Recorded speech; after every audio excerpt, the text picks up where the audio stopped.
The air hung heavy, thick with the stench of mildew and decay. Dust motes danced in the faint beam of the lantern, illuminating a scene both strange and strangely familiar. Crates, their wooden slats scarred with the passage of time, lined the damp stone walls of the cellar.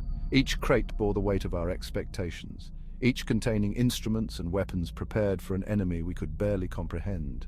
There were Faraday cages, their metallic grids gleaming under the lantern light, designed to trap the electromagnetic whispers of another dimension. Next to them lay coils of thick rope, soaked in holy water and blessed under a waning moon, meant to bind entities that defied the laws of nature.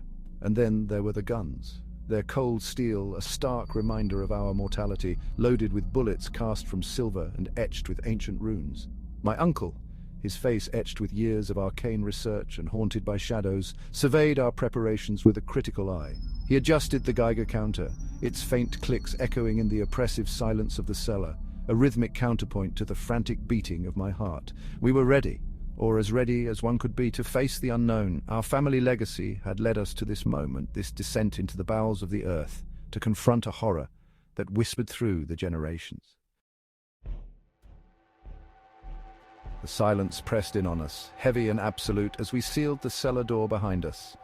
The only sound was the rasp of our breath and the steady ticking of the grandfather clock we'd brought down, its presence a strange comfort in this subterranean world.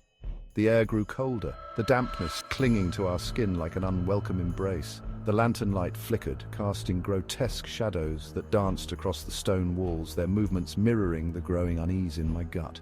Hours crawled by, each one an eternity in this self-imposed prison of anticipation. I found myself staring at the assortment of strange instruments, their purpose both fascinating and terrifying. The EMF reader remained silent, its digital display showing nothing but the background radiation of our world. The EVP recorder, its microphone poised like a patient predator, captured nothing but the unsettling silence. The normalcy was unnerving, a stark contrast to the dread that coiled tighter and tighter within me. We waited, suspended in that agonizing limbo between expectation and dread.